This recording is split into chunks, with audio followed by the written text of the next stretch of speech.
और अब परमेश्वर प्रसाद इंटर कॉलेज के प्रधानाचार्य श्री हीरालाल गुप्ता जी आप लोगों के समक्ष अपने मुखार बिंदु से अपनी बातों को रखेंगे, हमको और आपको लाभान्वित करेंगे।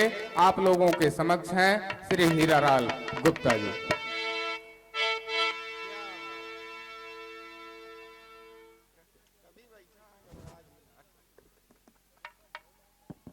परम आदरणीय आज के कार्यक्रम की अध्यक्षता कर रहे श्री माता प्रसाद पांडे जी, अवधेश इंटरमीडिएट कॉलेज दारूपुर के पूर्व प्रधानाचार्य जी,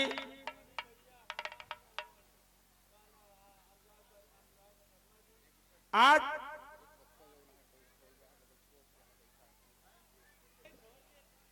प्रधान एवं बीडीसी गण, जिला पंचायत सदस्यगण, समाज के संभ्रांत नागरिकों,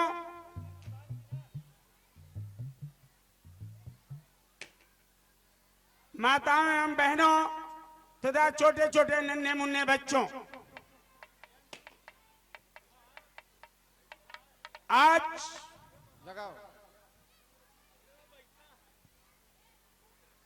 परमेश्वर प्रसाद मेवालाल पीजी कॉलेज, परमेश्वर प्रसाद मेवालाल फार्मेसी कॉलेज, परमेश्वर प्रसाद इंटरमीडिएट कॉलेज एवं बचपन प्ले कॉन्वेंट स्कूल बालाधर छत्ता, अपने भूतपूर्व प्रधानाचार्य स्वर्गीय मेवालाल वर्मा जी की 67वीं जयंती समारोह आप लोगों के बीच में बड़े धूमधाम के साथ सांस्कृतिक कार्यक्रमों के मध्य मना रहा है।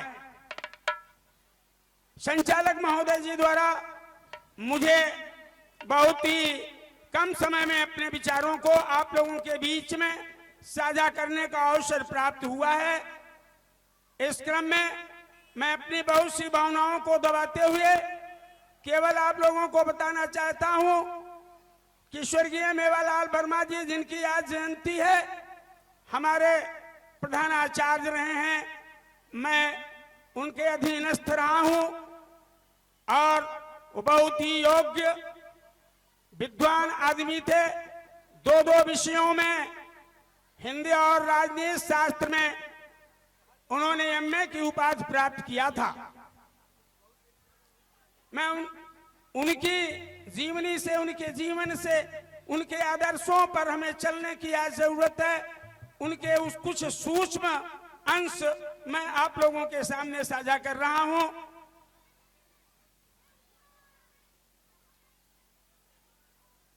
क्योंकि वो राजनीति के भी पुरोधा रहे हैं। इस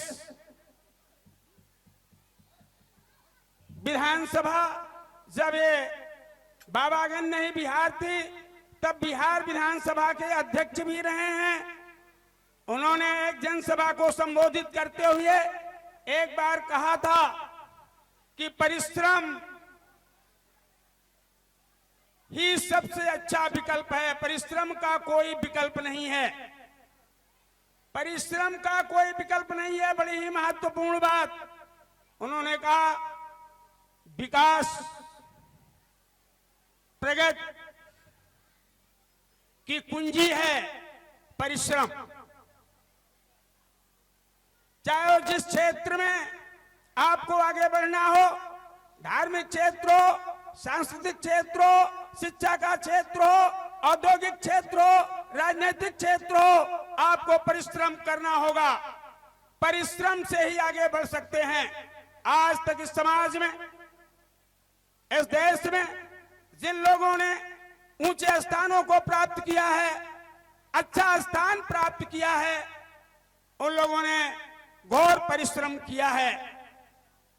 हमने इसका कुछ अंश पिछले जयंती समारोहों में भी आप लोगों को अवगत कराया था कि कुछ लोग समाज के जो रईसी के चक्कर में पड़कर, जात के चक्कर में पड़कर कार्यों को नहीं करते हैं, वो वास्तव में शारीरिक रूप से तो कमजोर हो जाते ही हैं, आर्थिक रूप से भी कमजोर हो जाते हैं और बाद में पश्चाताप करते हैं और कुछ भी नहीं मिलता है। इसलिए ये हमारे साहब का संदेश मैं आप लोगों तक पहुंचाना चाहता हूं कि परिश्रम का कोई विकल्प नहीं है और प्रगति का आधार है, प्रगति की कुंजी है परिश्रम।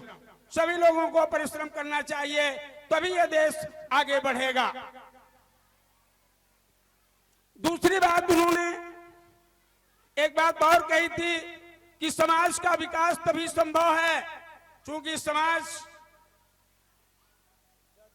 में अगर स्त्री और पुरुष दो इसके पहिए हैं और एक पहिया अगर नहीं चलता है, एक विकलांग हो जाता है, तो समुचित विकास समाज का नहीं हो पाएगा।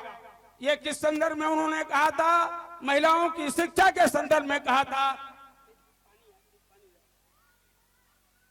महिलाओं की शिक्षा के संदर्भ में कहा था।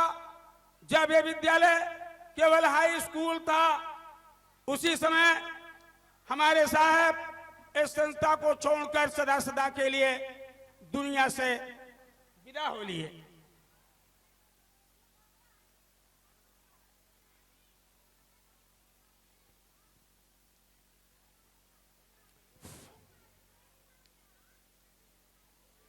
इसको भैया कुलदीप ने उनके सपनों को साकार किया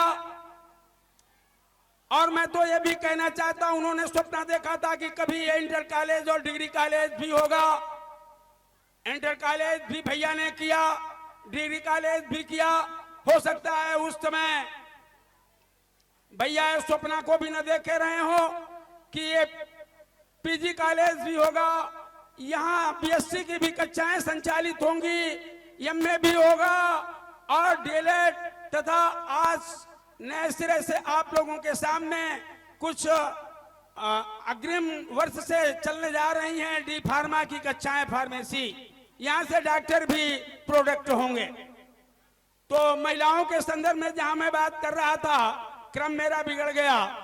मैं बताना चाहता हूं कि उन्होंने अपने प्रशासन में बालिकाओं की शिक्षा को प्रमुखता दिया था। उन्होंने अपने स्तर से गरीब बालिकाओं और बालकों से कम फीस रखी थी। जब हमारी सरकारें भी उधर उनका ध्यान नहीं गया था, बाद में बालिकाओं की शिक्षा के लिए, महिला शिक्षा के लिए बाद में हमारी सरकारों ने बड़े प्रयास किए, बड़े प्रलोभन दिए और आज जिससे महिला शिक्षा वास्तव में विकसित हो रही है, तीव्र गति से बढ़ रही है। तो समाज का विकास तभी संभव है जब स्त्री और पुरुष दोनों पढ़े लिखे होंगे, क्योंकि उनका मानना था कि माँ ही प्रथम शिक्षिका होती है, घर ही प्रथम विद्यालय होता है। माँ बच्चे को जिस सांचे में ढालती है, बच्चा उसी सांचे में